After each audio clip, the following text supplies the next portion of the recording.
Hi, I'm Mikey. Welcome to my sewing room. In this video, we're going to have a look at the humble French seam finish, which is perfect for lightweight or sheer fabrics, or just when you want something a little bit more luxurious than an overlocked seam.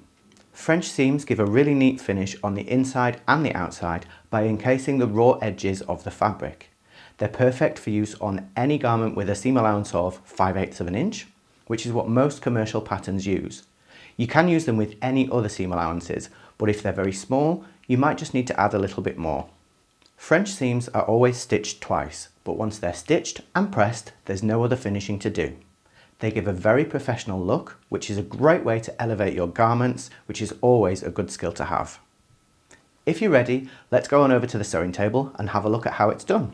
Unlike most seams, a French seam starts its life with the pieces facing wrong sides together, that is, with the right sides of the fabric facing outwards.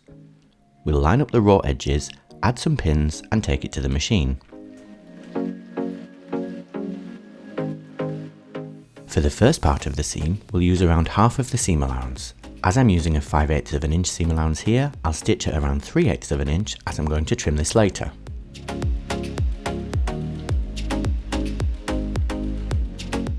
I'll backstitch at the beginning and the end and remove the pins as I go, stitching one long continuous seam.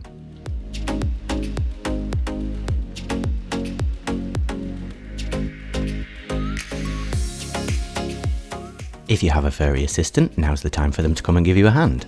If not, we'll move on to the next step. Next, we need to trim the seam allowance.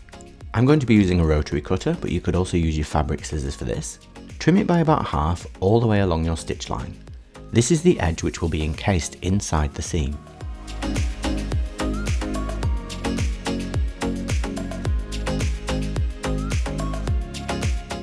After trimming, we'll press the seam. You can press to one side, but I find that pressing the seam open gives a cleaner look. The edges will be turned back on themselves, so we want a nice, clean, crisp finish.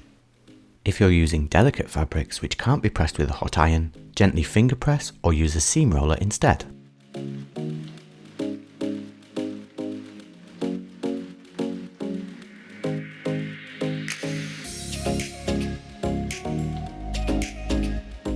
When everything's nice and flat, we'll turn the pieces right sides together and finish the seam.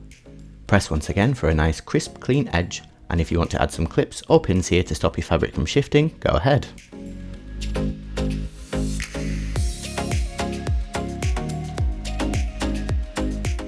Back at the machine, I'll use up the rest of my seam allowance.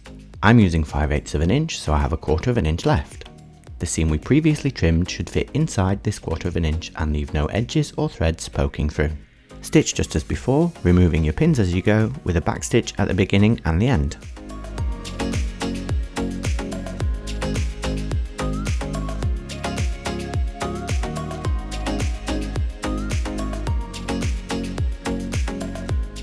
And here's what it looks like. From the inside you can see it's a beautifully clean finish, and on the outside you can't see any of those raw edges, there's no threads poking through, it's nice and neat.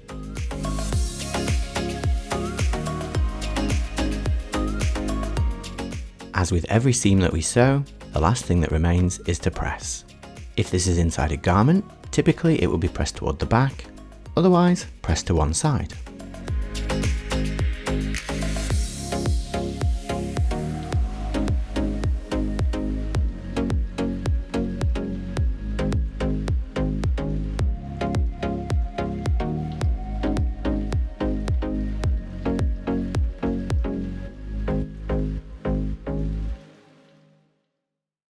And that's the French seam.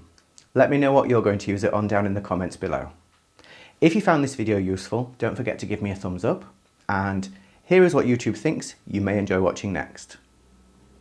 You can subscribe to my channel by clicking here, and of course you can come and chat with me over on Instagram too.